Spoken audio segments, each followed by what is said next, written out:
Pastor గారు ఇక్కడికి వచ్చే దేవజనులకు అందరికీ నా వందనాలు. నా ఈరోజు ప్రార్థన ఏంటంటే మా ఆయన చనిపోయి 28 సంవత్సరాలు అయింది. 28వ సంవత్సరం ఈరోజు పూర్తయిపోయింది. అందుకే ప్రార్థన పెట్టాను. కానీ 3 సంవత్సరాల నుంచి నాకు ఎన్నో దేవుడు సహాయం చేశాడు. కానీ నా బిడ్డలందరూ కలిసి ఉండాలని, నా కుటుంబాలన్నీ కలిసి ఉండాలని అందరూ ప్రార్థన చేయండి. కానీ నాకు 3 రోజుల నుంచి వస్తా ఉంది, గొంతు వాసిపోయింది, నా అంగితో కూడా అది ఉబ్బిపోయింది. కానీ మందులు అన్న తగ్గల. రాత్రి ఏమిటి స్వామి రేపు నాకు ప్రార్థన, నేను ఏం చెయ్యాలా, అసలు అన్నం లేదు 3 రోజుల నుంచి. ఉదయం తెల్లారే లోపల నాకు బాగా అయిపోవాలనుకున్నాను. తెల్లారలేక అంతా సెట్ అయిపోయింది. నాకు దేవుడు ఎన్నో సహాయం చేస్తున్నాడు. 8 గంటల దాకా అల్లూరులో ప్రార్థన కాబట్టి ఈరోజు అన్నీ ఒకేసారి ఉన్నాయి కనుక అందులో నిమిత్తమే కాస్త లేట్ అయింది. అయినా మీరు అందరూ వచ్చారు. వచ్చి దీనికి ఎదురుగా పెట్టారు. వందనాలు. వచ్చిన బంధువులందరూ కూడా కొంతమంది నాకు తెలిసిన వాళ్ళు ఉన్నారు, తెలియని వాళ్ళు కూడా ఉన్నారు. వారందరికీ కూడా నా హృదయపూర్వకమైన వందనాలు. దయచేసి అందరూ కూర్చోండి, దయచేసి మాట్లాడద్దు. 15 నిమిషాల్లో 20 నిమిషాల్లో తొందరగానే ముగించడానికి ప్రయత్నం చేస్తాను. చాలా మందికి తెలుసు క్రైస్తవులు అంటే పాస్టర్ల కంటే మైక్ పిచ్చి ఉంటుందని. కొంతమంది పాస్టర్లు మైక్ పట్టుకుంటారంటే ఇంకా వదిలేదు లేదన్నమాట. నేను మిమ్మల్ని అట్టే ఇబ్బంది పెట్టను, తొందరలోనే ముగించడానికి ప్రయత్నం చేస్తాను. మనం వీడందరం కూర్చుంటానికి ఒక కారణం ఉంది. అడుగు నాగేశ్వరం అనుకున్నాను, కాదు కదా? ఓకే, చక్కగా ఉన్నాడు మొత్తానికి. ఆంటీ వాళ్ళ హస్బెండ్ 28 సంవత్సరాలు అయిపోయిందండి చనిపోయి. నాకు ఈ ప్రార్థన వినేటప్పుడు భయం వేస్తూ ఉంటుంది. ఎందుకంటే అసలు మనల్ని ఎవరు గుర్తుపెట్టుకుంటారా అని. దాదాపు 28 సంవత్సరాలు అయిపోయినా కూడా ఈ ప్రార్థన మాత్రం పెడుతూనే ఉంది. ఆమె ప్రభువు నమ్ముకున్నప్పుడు వేరే కార్యక్రమం చేసేది. ప్రభు నమ్ముకున్న తర్వాత వాళ్ళ భర్తను గుర్తు చేసుకుంటూ ఆ ప్రార్థన కూడికను ఏర్పాటు చేస్తా ఉంది. హల్లెలూయా. ఈయన మనం గమనించినట్లయితే చాలా మంది 3 సంవత్సరాలు పెట్టుకొని ముచ్చటగా వదిలేస్తారు. కొంతమంది 1 సంవత్సరం పెట్టుకుంటారు, కొంతమంది 5 సంవత్సరాలు పెట్టుకొని వదిలేస్తారు. కొంతమంది అయితే 1 సంవత్సరం కూడా పెట్టుకోవడానికి గొడవలు వేసుకొని అన్నదమ్ములు తనుకొని చాచి ఆస్తులు పంచుకొని అదేదో పెట్టేసుకొని అక్కడి నుంచి అక్కడ రారనమాట, ఆ ఏరియాకి రారు.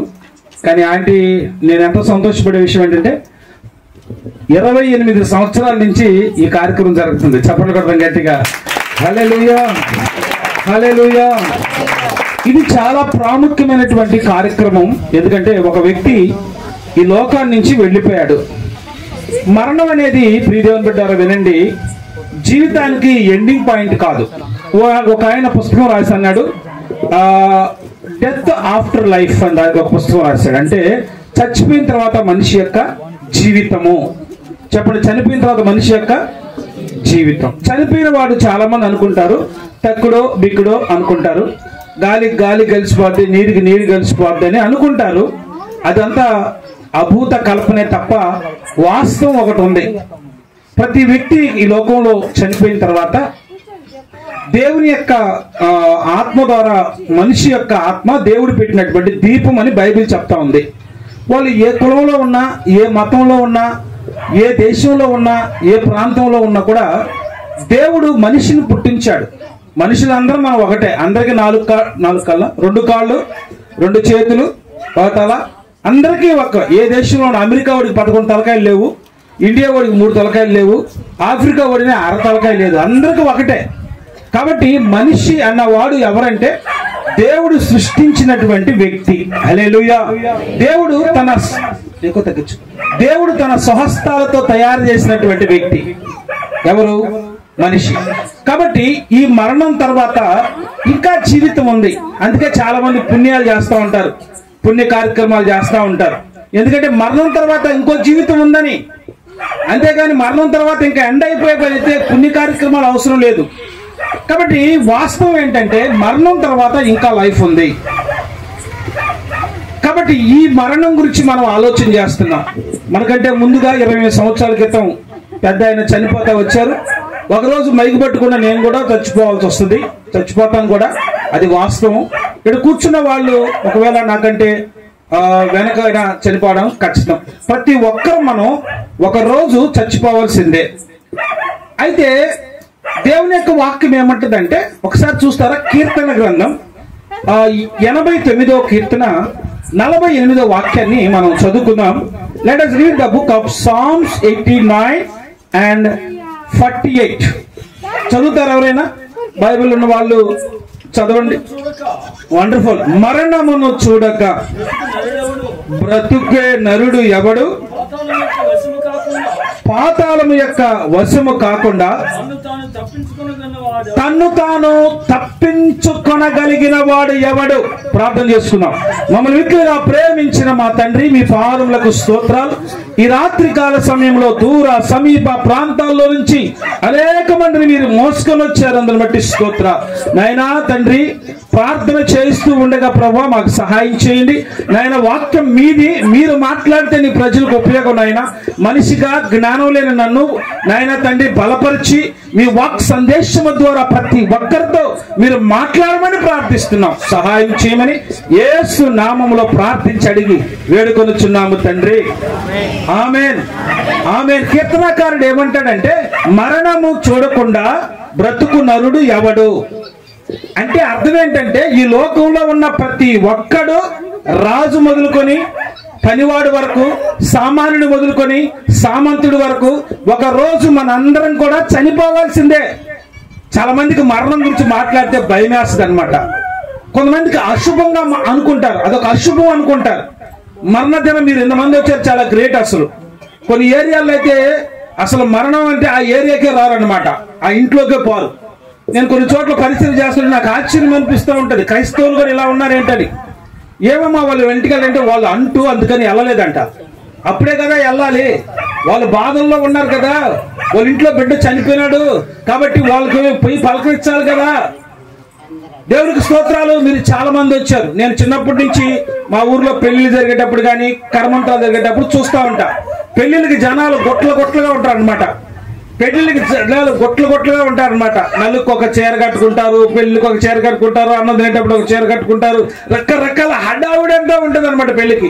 ఆడ కర్మంత్రంగా జరుగుతుంది అనుకోండి, అక్కడ ఆ ఏరియాలో ఎవ్వరు ఉండరు, పిల్లలు కూడా భోజనం చేయరు, ఎవరో కొద్ది మంది పోయేదనో అలా చూస్తూ ఉంటారు. కానీ నాకు అనిపిస్తూ ఉంది, ఇక్కడ ఎంతమంది చక్కగా వచ్చి ఈ ప్రార్థనలో పాల్గొనడం నాకు నిజంగా సంతోషంగా ఉంది. హల్లెలూయా. ఎందుకంటే మరణము ప్రతి ఒక్కరికి వస్తుందని బైబిల్ చెప్తుంది. మరణము చూడక బ్రతుకు నరుడు ఎవడు అని క్వశ్చన్ చేస్తున్నాడు దేవుడే.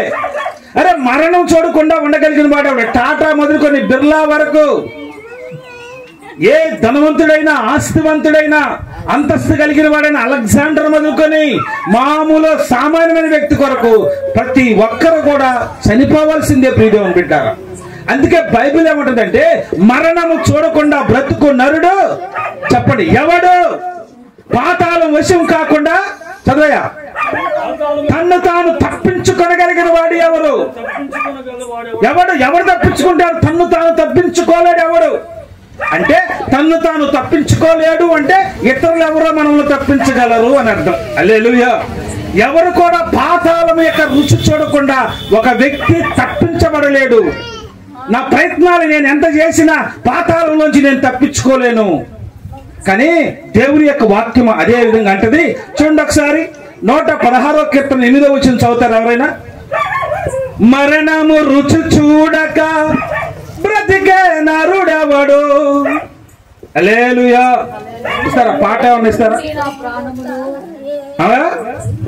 మరణము నుండి నా ప్రాణమును కన్నీళ్లు విడవకుండా నా కళ్ళులను జారిపడకుండా నా పాదములను చప్పట్లు పెడదాం గట్టిగా. హల్లెలూయా, హల్లెలూయా. కీర్తనాకారుడు భక్తుడు అంటాడు, మొదట భక్తుడు ఏమన్నాడంటే, మరణము రుచి చూడక బ్రతుకు నరుడెవడు? పాతాళ వశము కాకుండా తన్ను తాను కాపాడుకోగలిగిన వాడు ధీరుడు, ధైర్యవంతుడు ఎవరున్నాడంటే ఎవ్వరు కూడా లేరు, ఎవ్వరు లేరు. ప్రతి ఒక్కరు కూడా చనిపోవాల్సిందే. అలెగ్జాండర్ కూడా చనిపోయాడు, వీరాతి వీరుడు. డబ్బులు ఉన్నటువంటి కోట్లు డబ్బులున్న వాళ్ళు కూడా చనిపోయారు. కరోనా వచ్చినప్పుడైతే గొట్టలుగా డబ్బులు సార్, మా ఓటు బతికించండి సార్, మీకు ఎంత డబ్బులు కావాలంటే ఇస్తాం సార్, రేపు ఫోన్ చేస్తారో డబ్బులు మొత్తం వేసినా కూడా అయ్యా మా చేతుల్లో లేదు. హల్లెలూయా. డాక్టర్లు అంటారు సార్ మా చేతుల్లో లేదు, నేను ప్రాణం ఇవ్వగలిగిన వాళ్ళం కాదు, కేవలం వైద్యం చేయగలిగిన వాళ్ళమే తప్ప మేము ప్రాణం ఇవ్వలేము, అంత దేవుని దయ అనేవాళ్ళు. హల్లెలూయా. ఆ రోజు కాదు ఈ రోజు కూడా డాక్టర్లు చెప్పేది అదే. కాబట్టి ఏ నరుడిని మనిషి తప్పించలేడు, తన్ను తాను తప్పించుకోలేడు. అయితే కీర్తనాకారుడు ఏమంటాడంటే మరణము చూడకుండా మరణము నుండి నా ప్రాణమును, కన్నీళ్లు విడకుండా నా కన్నులను, జారి పడకుండా నా కాళ్ళను నీవు తప్పించావు. చప్పట్లు కొడతాం గట్టిగా. హల్లెలూయా. దేవుడు మనిషిని తప్పించగలడు, మరణంలో నుంచి తప్పించగలడు. మరణాలు 2 రకాల మరణాలు ఉన్నాయి. శరీరకంగా ప్రతి ఒక్కరూ చనిపోవాల్సిందే. శరీరంతో వచ్చిన మనం ఇది మట్టి. ఒక 4 రోజులు స్నానం చేయకపోతే అర్థమవుతుంది నువ్వెంత అందగాడవో సుందరవంతులో అర్థమైపోద్ది. నా లాంటి వాడికైతే ఒక రోజు చాలు ఎంత అందగాడో సుందరగాడో అర్థమైపోద్ది. కాబట్టి మనిషి యొక్క శరీరం మట్టి, దేవుడు తయారు చేసినటువంటి మట్టి బొమ్మలు మనం. కానీ దేవుడు మహిమకరంగా మారుస్తూ ఉన్నాడు, మనల్ని నడిపిస్తూ ఉన్నాడు. కనుక ఓ రోజు మనం చనిపోవాల్సిందే, అందరం చనిపోవాల్సిందే. అయితే ఇది శరీర సంబంధమైన మరణము, ఆత్మ సంబంధమైన మరణం ఉంది. హల్లెలూయా. అది నరకంలో పడిపోకుండా యేసుక్రీస్తు ఈ లోకానికి వచ్చాడు. చాలా మందికి అర్థం కాని సంగతి ఏంటంటే యేసు ప్రభు ఎందుకు వచ్చాడు? యేసు ప్రభు ఆయన పేరు గొప్ప చేసుకోవడానికి వచ్చాడా? రొట్టెలు చేయడానికి వచ్చాడా? భోజనాలు పెట్టడానికి వచ్చాడా? కుష్టి రోగాలు బాగు చేయడానికి వచ్చాడా? గుడ్డోళ్ళు కళ్ళీయడానికి వచ్చాడా? గుడ్డి వాళ్ళు నడిపేయడానికి వచ్చాడా? పిల్లలు లేకపోతే పిల్లలు ఇవ్వడానికి వచ్చాడా? ఎందుకు వచ్చాడు యేసయ్య అంటే ఈ కాదు కారణం. యేసు ప్రభు వచ్చిన కారణం ఏంటంటే చచ్చిన మనిషిని మరణము నుంచి తప్పించడానికి ఆయన లోకానికి వచ్చాడు. హల్లెలూయా. మరణం యొక్క రుచి మనం చూడకూడదని, పాతాళ వశం మనం కాకూడదని ఆ మరణమును ఆయన పెట్టి మనల్ని బ్రతికిస్తూ వచ్చాడు. హల్లెలూయా. హల్లెలూయా. హల్లెలూయా. ప్రియమైన దేవుని బిడ్డలారా, దేవుని యొక్క వాక్యం అంటది, భక్తుడు అంటాడు మరణము చూడకుండా నా ప్రాణమును, కన్నీళ్లు విడవకుండా నా కన్నులను, జారి పడకుండా నా కాళ్ళను నీవు తప్పించావు. దేవుడు తప్పించగలిగిన వాడు. ఇక్కడ కూర్చున్న మనందరం ఎవరైనా సరే, ప్రభువా, యేసు ప్రభువా, ఓ యేసు ప్రభువా, నన్ను కూడా నీ బిడ్డగా అంగీకరిస్తావా? నేను కూడా మరణం చూడకూడదు ప్రభువా, ఈ లోకంలో చనిపోయినా నేను పరలోకంలో కనిపించాలి ప్రభు అని ఎవరైతే ప్రార్థించుకుంటారో, ఓ 2 దొంగలు ఉన్నారు, 2 దొంగోళ్లే చెప్పండి, 2 దొంగోళ్లే. 2 దొంగల్ని సిలివేశారు. ఆ పక్క ఒక దొంగని, ఈ పక్క ఒక దొంగని సిలివేశారు. యేసు ప్రభుని మధ్యలో సిలివేశారు.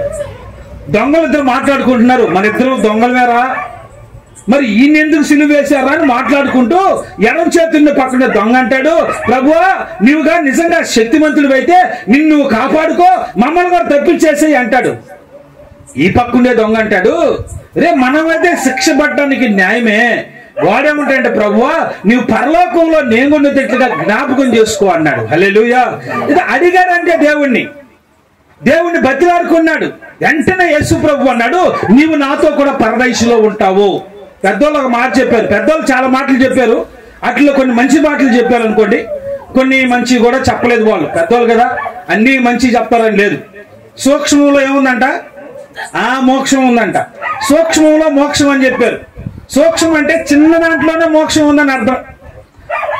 ఈ దొంగ ఏమన్నాడంటే నన్ను కూడా జ్ఞాపకం చేసుకోయా అని అడిగాడు. చిన్న మాట అడిగాడు దేవుణ్ణి. యేసు ప్రభు అన్నాడు, నీవు కూడా నాతో ఉంటావు అన్నాడు, అంతే. హల్లెలూయా. రక్షించబడడం చాలా ఈజీ అండి. రక్షణ అనేది ఊరికే వచ్చేది. యేసు ప్రభు వారు నిన్ను పరలోకాన్ని తీసుకోవడానికి నీకు 100 రూల్స్ పెట్టలా, 24 రూల్స్ పెట్టలా, చిక్కుబడినటువంటి ముళ్ళు పెట్టలా. అయినా ఈజీ. యేసు ప్రభు దగ్గరకు వచ్చి, యేసు ప్రభువా నువ్వు దేవుడు అంటున్నారు, నువ్వు కాదు దేవుడు అయితే నన్ను కూడా జ్ఞాపకం చేసుకోయ్యా, నన్ను కూడా నీ బిడ్డగా అంగీకరించయ్యా, నన్ను కూడా నీ పరలోక రాజ్యంలో, ఒకవేళ నన్ను చనిపోతే నీ రాజ్యంలో ఉండాలయ్యా, యుగాయుగాలు ఉండే రాజ్యంలో ఉండాలయ్యా, శాశ్వతమైన రాజ్యంలో ఉండాలయ్యా అని నువ్వు ప్రార్థన చేసుకుంటే చాలు.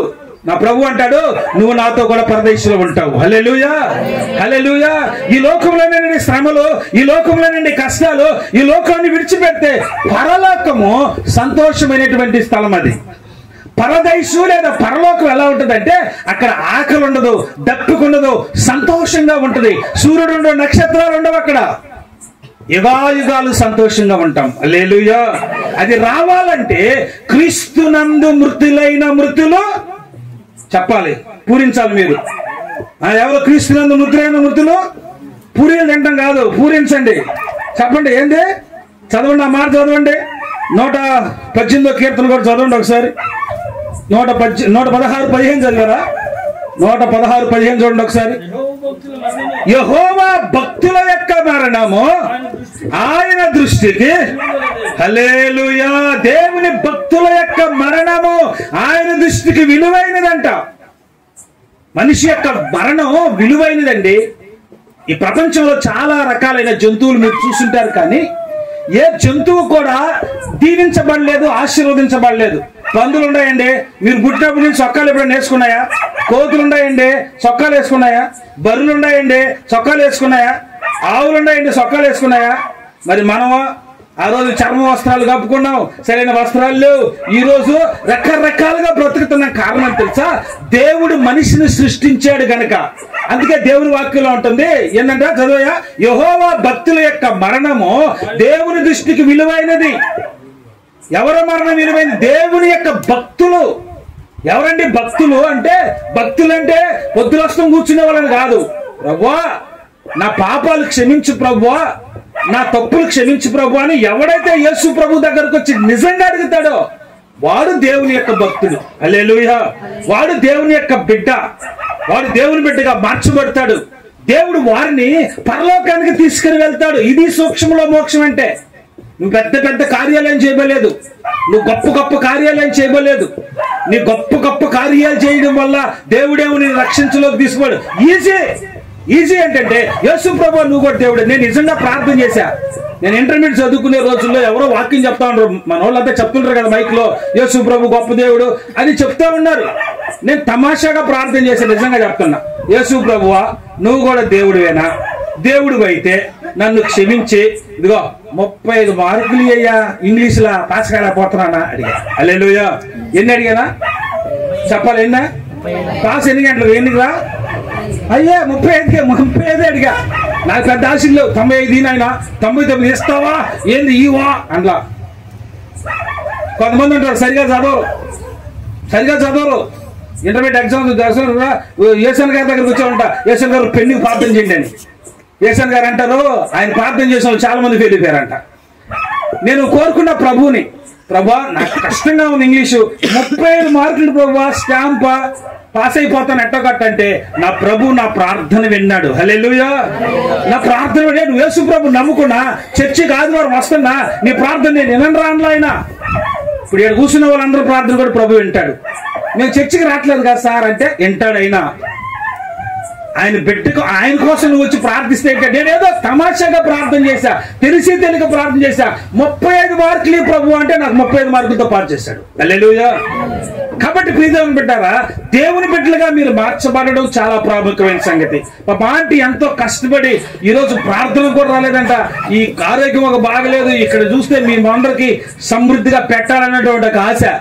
మిమ్మల్ని ఖాళీ కడుపులతో పంపకూడదు, ఆదివారం ఖాళీ కంపులతో పడకూడదు. ఒకవేళ ఉపవాస ప్రార్థన పెట్టుంటే ఒకవేళ ఎంతమంది వచ్చారో లేదో నాకు తెలియదు, కానీ వచ్చింటే దేవునికి స్తోత్రాలు. హల్లెలూయా. ఇట్లాంటి ఉపవాస ప్రార్థనలు కూడా రావాలి మీరు. ఉపవాస ప్రార్థన అంటే వచ్చేయాలి, దూకేయాలంతే. అట్టుండాలి దేవుని బిడ్డలు. మీ అందరి కోసం కష్టపడుతూ వచ్చింది ఆంటీతో పాటు. నాకు తెలిసి ఆంటీ వాళ్ళ బృందం అంతా, మా సోదరి వచ్చి మొత్తం అంతా బృందం అంతా వచ్చి పనిచేశారు. కారణం ఏంటిదో తెలుసా? మిమ్మల్ని తృప్తిపరచాలని. హల్లెలూయా. ఎందుకంటే మీరు దేవుని వాక్యం వినాలని, దేవుని బిడ్డలుగా మీరు మార్చబడాలని, దేవునితో అంటకట్టబడి ఎదగాలని ఆంటీ సాక్ష్యం చెప్తా వచ్చింది. దేవుడు నాకు ఎన్నో మేళ్లు చేశాడని ఆమె చూసింది, రుచి చూసింది. దేవుని వాక్యం ఏమో తెలుసా? యెహోవా ఉత్తముడని ఏం చేయాలంట? రుచి చూసి తెలుసుకోవాలి. వాళ్ళు చెప్పారు, వీళ్ళు చెప్పారు కాదు, రుచి చూసి తెలుసుకోవాలి. నాకు కూడా చాలా మంది చెప్పేవాళ్ళు యేసు ప్రభు అది ఇదని. అట కాదురా, నేను రుచి చూడాలా అనుకున్నామని. ఎలా రుచి చూడాలి? ప్రభువా నేనంతా ముందు సరిగా పాస్ కాలేకపోతున్నాను, నేను బాగా పాస్ అయితే నువ్వు దేవుడిని నమ్ముకుంటా పాస్ అవుతాను అన్న. ప్రభు నేను పాస్ అయితే కాదు, నాకు ఉద్యోగం వస్తే నేను నమ్ముకుంటా. ఉద్యోగం వచ్చింది ప్రైవేట్. అప్పుడు చాలా మంది అనేవాళ్ళు మరి యేసు ప్రభు నమ్ముకుంటే పెళ్లి అవ్వదు, పిల్లకాయలు పుట్టరు, మగ పిల్లకాయలు అసలు పుట్టరంట. దానికి ఏమో సంబంధం నాకు అర్థం కాదు. యేసు ప్రభుకి మగ పిల్లకాయలకి ఏమో సంబంధమా? యేసు ప్రభుకి పెళ్లికి ఏమో సంబంధం నాకు అర్థం కాదు. యేసు ప్రభుకి ఉద్యోగానికి ఏమో సంబంధం నాకు అర్థం కాదా? కానీ ప్రభు అది ప్రతిది కూడా నాకు ఇచ్చాడు. హల్లెలూయా. నా గురించి చెప్పుకోవడానికి కాదండి, మీ జీవితాల్లో ఇస్తాడని ఎగ్జాంపుల్ నేను చెప్పుకుంటున్నా. నాకు అటు తెలిసింది యేసు ప్రభు గొప్పడని నేను రుచి చూసా. యేసు ప్రభు ఎవరో తెలుసుకున్నా, ఆయన శక్తివంతుడు బలవంతుడు అని తెలుసుకొని మీతో మాట్లాడుతున్నా. హల్లెలూయా. ఇప్పుడు ఆంటీ కూడా తెలుసుకుంది. ఆమె అడిగితే చెప్తుంది యేసు ప్రభు ఏం చేశాడో చెప్పమ్మా అంటే ఉదయం నుంచి సాయంకాలంలో చెప్పుంది. ఇక్కడ కూర్చున్న వాళ్ళు చాలా మంది చెప్తారు యేసు ప్రభు ఎంత గొప్ప దేవుడు అని. ఎందుకండి ఈ వాక్యాలు, ఎందుకండి ఈ ప్రార్థన, ఎందుకండి ఈ మైకులు లైకులు ఇవన్నీ ఎందుకు, లైట్లు ఎందుకంటే మీరు కూడా ప్రభు బిడ్డలుగా మార్చబడాలని. హల్లెలూయా. మీరు ప్రభు బిడ్డలుగా మార్చబడితే వచ్చే ఆదాయం ఎవరు కాదు, ప్రభు బిడ్డలుగా మార్చితే మీకే ఆదాయం. ఈ లోకంలో సంతోషంగా ఉంటారు, ఈ లోకంలో సమాధానంగా ఉంటారు, ఈ లోకంలో సంతోషంగా ఉంటారు. ఈ లోకం నుంచి విడిచిపోయిన తర్వాత యుగాయుగాలు ఆయనతో సమాధానంగా ఉంటారు. హల్లెలూయా. అక్కడ సూర్యుడు లేడు, చంద్రుడు లేడు, నక్షత్రాలు లేవు. దేవుడే ప్రకాశమాన వెలుగుగా మార్చబడుతూ మిమ్మల్ని దీవిస్తూ వస్తాడు. కాబట్టి యెహోవా భక్తుల యొక్క మరణము ఆయన దృష్టికి విలువైనది. నీ జీవితం విలువగా మార్చబడాలి, నువ్వు ఉన్నతమైన వ్యక్తిగా విలువైన వ్యక్తిగా మార్చబడాలనే 2024 సంవత్సరాల క్రితం యేసు ప్రభు ఈ లోకానికి వచ్చి ఆయన ధనవంతుడయ్యండి దరిద్రుడిగా మార్చబడ్డాడు, బలవంతుడయ్యండి బలమైన వాడుగా మార్చబడ్డాడు, శక్తిమంతుడయ్యండి శక్తిమంతి క్షీణుడిగా మార్చబడ్డాడు. ఆయన దేవుడయ్యండి సొగసైనను స్వరూపమైనను ఆయన లేకుండా మొహం కూడా గుర్తుపట్టలేనంతగా పోయిందంట. యేసు ప్రభు వారు ఎలాంటి వారు చెప్పమంటారా? 10,000 మందిలో చూస్తే ఆయన గుర్తుపట్టచ్చు. యేసు ప్రభు యొక్క పొడుగు 5 అడుగుల 11 అంగుళాలు, ఆయన బరువు 79 కేజీలు. ఆయన ఎంతంటే ఆయన పలవరసను గురించి వర్ణిస్తూ చాలా అందగాడు. ఆయన అందం అంటే యేసు ప్రభువే, కానీ ఎలా అయిపోయి తెలుసా? గుర్తుపట్టలేని వాడుగా మార్చబడ్డాడంట. హల్లెలూయా. ఏంటి నీ దేవుడు అంత అందగాడయ్యండి గుర్తుపట్టలేనట్టుగా మార్చబడి ఎందుకో తెలుసా? నీ దీన స్థితిని, నీ దారిద్ర్యపు స్థితిని, నీ పాప స్థితిని, నీ రోగ స్థితిని చూసి నిన్ను ఆయన వలె మార్చుకోవాలని ఆయన రూపం కోల్పోయాడు. హల్లెలూయా. ఓ తల్లి ఉందండి, తల్లి పెళ్లి కాకముందు ఎంతో అందంగా ఉంటాడు, చాలా అందంగా ఉంటాడు. పెళ్ళైన తర్వాత బిడ్డ పుట్టిన తర్వాత అందం కొంచెం తగ్గుద్ది. ఓ 2 పిల్లకాయలు పుడితే ఇంకా అందం తగ్గిపోద్ది. ఎందుకంటే బిడ్డకు పాలు ఇవ్వాలి, ఆ శరీరంలో చాలా మార్పులు వస్తాయి. ఇప్పుడు బ్రదర్స్ వేరు, సిస్టర్స్ వేరు. ఎందుకంటే సిస్టర్స్ అందరూ తల్లులు కాబట్టి వాళ్ళ యొక్క ఆరోగ్య పరిస్థితులు అంతంత మాత్రంగా ఉంటాయి, వాళ్ళ శరీరాలు కూడా రకరకాలుగా మార్చబడతాయి. ఇప్పుడు బ్రదర్స్ ఏం లేదని టీషర్ట్ వేసుకుని తిరుగుతానే ఉంటారు, ఇంకా పెళ్లి కాలేదని అంటే నాకు ఇప్పుడైనా పెళ్ళిస్తా అంటారు కొంతమంది. అంటే వాళ్ళకి అర్థం కాదనమాట. తల్లి అలా కాదు, తల్లి గురించి మాట్లాడుతున్నా, బ్రదర్స్ గురించి కాదు. వాళ్ళ ఆరోగ్యాలు బాగుండవు, వాళ్ళ శరీర ఆకృతులు బాగుండవు, వాళ్ళు లాగిపోతారు, పట్టొచ్చేస్తుంది, రకరకాలుగా ఉంటారు. కారణం ఏంటి తెలుసా? బిడ్డని పెంచే ఉద్దేశంలో, బిడ్డని పోషించే ఉద్దేశంలో, బిడ్డకి తన రక్తం ఇచ్చే ఉద్దేశంలో, బిడ్డకి పాలిచ్చి వాళ్ళతో ఏగి వాళ్ళని సంతరించి ఉన్నతమైన స్థితిని మార్చే పరిస్థితులు కూడా తన రూపాన్ని కోల్పోతుంది. చప్పట్లు కొట్టడం గట్టిగా హల్లెలూయా. తన రంగు కోల్పోతుంది, తన అందం కోల్పోతుంది. అమ్మా నువ్వు పెళ్లి కాకముందు చాలా అందగత్తివి అంటే నా బిడ్డ కోసం నా రూపాన్ని కోల్పోయా, పోతే పోయిన నా రూపం నా బిడ్డ బాగుండాలనుకుంటుంది తల్లి. హల్లెలూయా. యేసు ప్రభు వారు అంతకంటే ఎక్కువగా నువ్వు బాగుపడాలని, నువ్వు ఆశీర్వదించబడాలని, నువ్వు దీవించబడాలని ఆయన రూపం పోగొట్టుకున్నాడు. హల్లెలూయా. 10 మంది వచ్చి మొహం మీద వస్తున్నా పట్టించుకోలేదు. కారణం తెలుసా? నీ కోసం, నా కోసం, నీ పాపాన్ని, నీ శాపాన్ని ఆయన నెత్తి మీద వేసుకున్నాడు. ఎవరు వేసుకుంటారండి? మనం చేసిన తప్పులు ఎవరైనా వేసుకుంటారా? ఎవరు చేసిన తప్పులు వాడే ఒప్పుకోడు. నా ప్రభువు నా పాపమే నీ పాపము, ఈ లోకంలో ఉన్న వారి సమస్తమైన పాపాలు ఆయన నెత్తి మీద వేసుకున్నాడు. ఎందుకయ్యా వేసుకున్నావంటే నిన్ను ఆశీర్వదించాలని. హల్లెలూయా, హల్లెలూయా, హల్లెలూయా, హల్లెలూయా. నా రోగ స్థితి నీవు చూచి వైద్యునిగా వచ్చావయ్యా, నా పాప స్థితి నీవు చూచి వండర్ఫుల్ వండర్ఫుల్ వైద్యునిగా వచ్చావయ్యా, నా రోగ స్థితి నీవు చూచి వచ్చావయ్యా, నా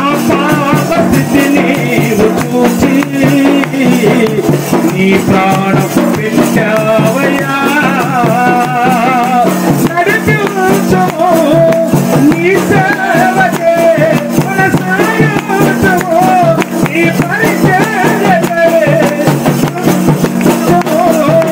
నీ సేవకే కొనసాగించుము, నీ పరిచర్యకే నీ దయలో నుండి నన్ను పోనివ్వకు, నీ కృపలో నుండి నన్ను పోనివ్వకు, నా జీవితాన నీ ఉన్నావని గ్రహించలేదయా దేవా, గమనించలేదయా నా జీవితాన యేసయ్యా ఉన్నాడని, యేసయ్యా ఉన్నాడని, యేసయ్యా ఉన్నాడని, యేసయ్యా మా జీవితంలో మీరు ఉన్నారని గ్రహించాలి. మా కొరకై ప్రాణం పెట్టారని, మా కొరకై రక్తం కార్చారని, నా పాప శాపమంతా నువ్వు మోసావని. హల్లెలూయా. నీ కొరకు ఆయన దాసుడుగా రిక్తుడుగా మార్చబడ్డాడు. ఒక చిన్న కథ చెప్పి నేను మానేస్తా. ఒక అందమైన అబ్బాయి వాళ్ళ అమ్మ కవిగుట్లో పెంచుతా ఉంది. ఆ రోజుల్లో పూరిపాకలు అందరికీ ఆ పూరిపాకలో ఉయ్యాలేసి ఆ ఉయ్యాల్లో వాడిని పండేసి బయట నుంచి నీళ్ళు తెస్తా ఉంది. ఏమైందో తెలియదు. ఆ రోజుల్లో వాళ్ళు కూడా తాటేకలతోనే కట్టుకునే వాళ్ళు చాలా మంది. మొత్తానికి నిప్పు అంటుకుంది, ఏం తెలియదో మంట వచ్చేసింది, ఇల్లు కాలిపోతా ఉంది. పరిగెత్తుకుంటా వెళ్ళి అయ్యా అయ్యా అయ్యా నా బిడ్డ లోపల ఉన్నాడు, వాడు ఉయ్యాల్లో ఉన్నాడు, వాడిని తప్పించాలయ్యా అని బతిలాడుతూ ఉంది. ప్రతి ఒక్కరి దగ్గరికి వెళ్తా ఉంది. వాళ్ళ దగ్గరికి వెళ్ళింది, వీళ్ళ దగ్గరికి వెళ్ళింది, వాళ్ళ దగ్గరికి వెళ్ళింది, వీళ్ళ దగ్గరికి వెళ్ళింది. ఎవరి దగ్గరికి వెళ్ళినా ఎవరు కూడా వెళ్ళట్లేదు. వెళ్ళకపోగా ఆమె కూడా వెళ్తుంటే ఆమెను కూడా వెళ్ళనిట్లమ్మా, నువ్వు వెళితే నువ్వు చచ్చిపోతావు, పోయేవాడు అట్టైనా పోతే పోయాడు. చాలా మంది చెప్తారు, నీకు పెద్ద బిడ్డ కావాలా పెద్ద ప్రాణానికే, చెప్పండి, పెద్ద ప్రాణానికి ముప్పు ఉంది, చిన్న ప్రాణం కావాలా పెద్ద ప్రాణం కావాలా? ఏం కోరుకోవాలండి? హల్లెలూయా. ఏం కోరుకోవాలి చెప్పండి? భార్యని కాదంటాడా, బిడ్డను కాదంటాడా తండ్రి? ఏం కోరుకోవాలా? ఇదిగో మన వాళ్ళు సలహా ఇస్తారు, ఇదిగో పెద్ద ప్రాణం కోరుకో, బిడ్డ కాకపోయినా మళ్ళా పుడతాడు. కానీ అసలు బిడ్డ పుట్టేశాడు కదా. అందరూ అంటానమ్మా నీ ప్రాణానికే ముప్పు, నా మాట నేను రెండు, ఈ బిడ్డ కాబట్టి దేవుడు ఇంకో బిడ్డనిస్తారంటారు. కానీ తల్లి నా బిడ్డ మంటల్లో కాలిపోవడం నేను చూడలేదని ఎవరు రాకపోయినా సరే పరిగెత్తుకుంటూ వెళ్ళిందండి. మొత్తానికి ఉయ్యాల్లో ఉన్న బిడ్డను తీసుకుంది, సంఖలో పెట్టుకుంది, మొత్తానికి మంటలు తప్పించుకొని వచ్చి ఒళ్ళో దాచుకుంటూ వచ్చింది. ఆ క్రమంలో ఆ ముఖం కాలిపోయింది, ఆమె చేతులు కాలిపోయాయి, ఆమె కాళ్ళు కాలిపోయాయి. ఒక కురుపులాగా బ్రతుకుతా ఉంది. పిల్లోడు అందగాడు, సుందరుడు, ఎదిగాడు 16 సంవత్సరాలు వచ్చిన తర్వాత తండ్రి క్లాస్ చదువుతుంటే ఆ పక్కన పిల్లలు అన్నారంట, రే మీ అమ్మ కాదురా అన్నారు. మా అమ్మ కాదా? ఇప్పుడు మా వాడు ఉన్నాడు, రే నేను మీ నాయన కదా అంటే అంటే తెలిసాడికి యూజ్ చేస్తా ఉంటాడు. ఇప్పుడు మీ పిల్లకాయలు ఎవరైనా సరే, రే నేను మీ నాయన్ని కాదురా, మీ అమ్మని కాదురా, నువ్వు అడుక్కుంటుంటే మేము తెచ్చుకున్నాం అనండి. వాళ్ళ కళ్ళల్లోగా నీళ్ళు రాకపోతే అప్పుడు అనండి. హల్లెలూయా. అది ఎంత బాధ వేస్తుంది వాళ్ళకి. వాళ్ళు అన్నారు 10th క్లాస్ వాడిని, రే మీ అమ్మ కాదురా, నీ మొక్కట్లేరు అసలు మీ అమ్మకి, నువ్వు చూడు ఎంత అందంగా సినిమాలో హీరోలాగా ఉండవు, మీ అమ్మ చూస్తే ఎట్లా చూడరా అనేలకే బాధ అయిపోయింది. వీడు సీరియస్ గా కూర్చున్నాడు. వాళ్ళ అమ్మ అన్నందనమంటే తినట్లా, మా నాకు ఒక విషయం చెప్పాలి నువ్వు అంటే వాళ్ళ అమ్మ చెప్తాను ఆయన తినంటే చెప్పట్లా, వాడు తినట్లా, నాకు విషయం చెప్పు, నేను నీ బిడ్డనేనా అని అడిగాడు. హల్లెలూయా. ఈ రోజుల్లో లోకం కూడా అంటది, యేసయ్య మాకెట్టదండి అంటే, యేసు ప్రభు మాకేం సంబంధం అండి, ఆయన ఎక్కడోడండి, నాకు ఆయనకి ఏంటండి సంబంధం ఏంటండి అసలు? ఆ ప్రియమైన దేవుడు చాలా జాగ్రత్తగా మీరు వినండి. ఆ బిడ్డ అడుగుతున్నాడు తల్లిని, అమ్మ నువ్వు నా తల్లివేనా? నేను ఎంత అందంగా ఉన్నా చూడు, నీ చేతులు జట్ట, నీ మొహం చూడు ఎట్టుందో అసలు, కాలిపోయిన మొహం వేసుకొని, నువ్వు నా తల్లి అని చెప్పుకోవడానికే నాకు అసలు అసహ్యంగా ఉంది అని రకరకాలుగా మాట్లాడుతూ వస్తే ఆ తల్లి ఏం చెప్పలేక ఏడ్చుకుంటా కూర్చుంది. కొన్ని రోజులు అయిపోయిన తర్వాత మనోడు ఎందుకో సర్టిఫికేట్లు తీసుకున్నప్పుడు సూట్ కేసులుగా మొత్తం తెస్తుంటే ఒక అందమైన అమ్మాయి ఫోటో వచ్చింది. అమ్మాయి ఎందుకంటే ఒక ఆంటీ ఫోటో, ఒక 30 సంవత్సరాల అందగత్తి ఫోటో వచ్చింది. అమ్మమ్మ ఈ ఫోటో ఎవరిదమ్మా, ఈ ఫోటో ఎవరిదమ్మా అంటే తీసుకుంటా వచ్చాడు. అప్పుడు చెప్పింది అమ్మ, నాయనా ఈ ఫోటో నాదే నాయనా. హల్లెలూయా. అమ్మ నా ముక్కులాగా ఉందమ్మా, నా చెవుల్లాగా, నా కళ్ళులాగా ఉన్నాయి, ఎవరమ్మా ఏమంటే అప్పుడు చెప్పింది అమ్మ, ఇది నా ఫోటో నాయనా. ఒకసారి నువ్వు మంటల్లో కాలిపోతుంటే ఎవరు తీసుకోరాకపోతే నేనే ధైర్యం చేసుకొని వెళ్ళాను. ఆ వెళ్ళే క్రమంలో నిన్ను కాపాడుకునేటువంటి క్రమంలో ఇదిగో నా కాళ్ళు చేతులు కాలిపోయాయిరా. చప్పట్లు కొడతాం గట్టిగా. హల్లెలూయా. నా కోసం, నీకోసం నా ప్రాణం పెట్టా. నా యేసు ప్రభు చేసిన పని అదేనండి. ఈరోజు ధైర్యంగా ఎందుకు చెప్తానంటే, యేసు ప్రభు గొప్పడని ఎందుకు చెప్తానంటే, ఎక్కడైనా నా కోసం ఆయన ప్రాణం పెట్టాడు, నా పాపం కోసం ఆయన రక్తం కార్చాడు, నా అవమానాన్ని ఆయన నెత్తి మీద వేసుకున్నాడు. ఈ లోకంలో ఉన్నటువంటి ఎవరైనా నీ అవమానం భరిస్తారు. నువ్వెంత శ్రమలో ఉన్నా, ఎంత శోధనలో ఉన్నా, నా యేసు ప్రభు దగ్గర నుంచి, ప్రభువా నా శోధన కొంచెం తప్పిస్తావంటే దేవుడు అంటాడు, నేను తప్పిస్తాను అంటాడు. చప్పట్లు కొడతాం గట్టిగా. ఆ క్రమంలో నా రూపం కోల్పోయాను. చాలా మంది యేసు ప్రభు 3 మేకులతో ఆయన మేకులు ఆయన లాక్కోలేకపోయాడు. నేను కాపాడతాడా బ్రదర్?